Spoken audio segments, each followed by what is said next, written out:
زندگی آپ کو ہمیشہ وہی لوٹاتی ہے جو آپ اسے دیتے ہیں۔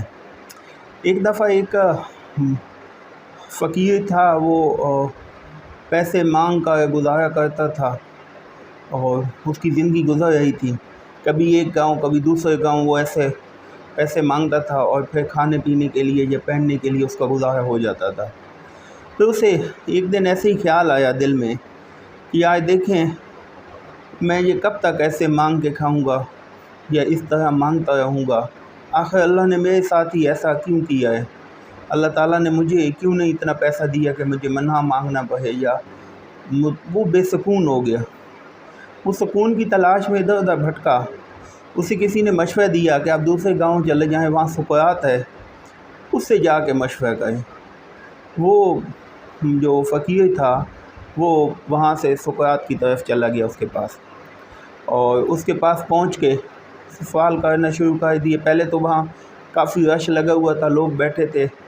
جب اس کا نمبر آیا تو وہ سقراط کے پاس گیا اور اس نے سقراط کو کہا کہ دیکھیں زندگی نہ مجھے آخر اللہ نے ایسے کیوں بنایا ہے؟ میں کیوں مجھے سکون نہیں ہے؟ کیوں میرے پاس اپنا پیسہ نہیں ہے؟ تو سقراط نے بڑے غور سے سنا اور سننے کے بعد کہا کہ دیکھو تم نے زندگی کو دیا ہی کیا ہے؟ تم نے لوگوں کو کیا دیا ہے؟ زندگی کو کیا دیا ہے؟ جب تم کچھ نہیں دو گے تو تمہیں بھی کچھ نہیں ملے گا۔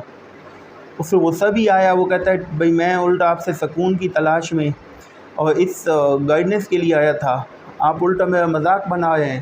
میں ایک مانگنے والا فقیر ہوں، میرے پاس کو کیا چیز ہے جو میں لوگوں کو دوں؟ آپ الٹا میری غربت کا اور میرے اس خالی پن کا مذاق اڑا رہے ہیں۔ تو سقراط نے کہا کہ دیکھیں مجھے آپ یہ بتائیں، کیا آپ کے پاس ایک خوبصورت مسکراہٹ نہیں ہے؟ کیا آپ یہ مسکراہٹ دے کے لوگوں کو خوش نہیں کر سکتے؟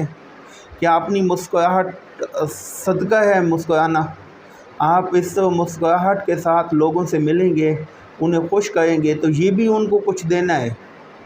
یہ بھی کیا ہے؟ کچھ دینا ہے۔ آپ کے پاس مسکراہٹ ہے۔ انہوں نے کہا آپ کے پاس نرم مزاجی ہے، آپ کے پاس الفاظ ہیں، آپ نرم مزاجی کا تحفہ لوگوں کو دیں، ان کے ساتھ خوش اخلاقی سے بات کریں، ان کو حوصلہ دیں، ان کو جو ہے وہ گائیڈنس دیں، ان کو آگے بڑھنے کی ہمت دیں، ان کو گائیڈ کریں لوگوں کو۔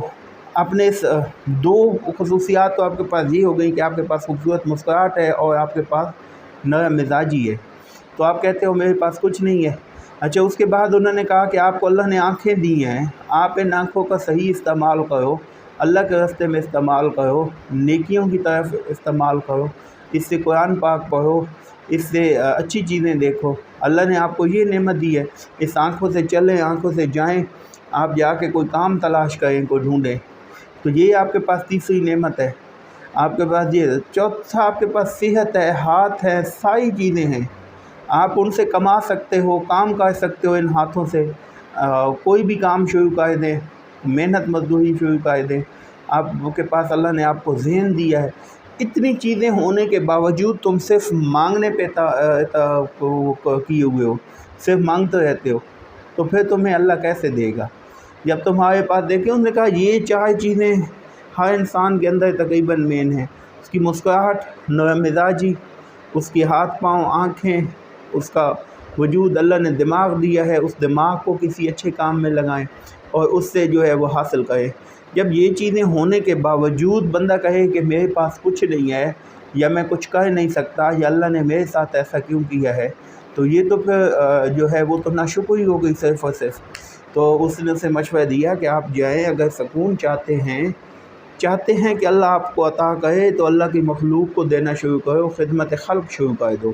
اور خدمت خلق ہر بندہ جس کے پاس لازمی نہیں ہے کہ وہ صرف پیسوں سے خدمت خلق کرے۔ خدمت خلق کسی کو حوصلہ دینا، کسی کو امید دلانا، کسی سے مسکرا کے بول لینا، کسی کو ٹائم دے دینا، کسی کے ساتھ کسی کام میں ہاتھ بٹا دینا۔ ایک بندہ کام کر رہا ہے، آپ کے پاس ہاتھ ہے، وہ اکیلا اسے مشکل ہو رہی ہے، آپ تھوڑا سا اس کا ہاتھ بٹا دینا۔ یہ ساری چیزیں جو ہیں وہ خدمت خلق میں آتی ہیں۔ اللہ کی مخلوق کی خدمت کرو گے، اللہ آپ کو عطا کرے گا۔ تو سقراط کی یہ باتیں انتہائی اہم تھیں، اور وہ اس بندے کو سمجھانے کے لیے کہ آپ خود سے بنے ہوئے ہو کہ میرے پاس کچھ نہیں ہے، میرے یہ مسائل ہیں وہ مسائل ہیں، آپ اللہ کے راستے پہ دینا شروع کرو، خدمت خلق کرنا، اللہ آپ کو دے گا، اور اللہ کے دینے کے لیے آپ کے پاس بہت کچھ ہے۔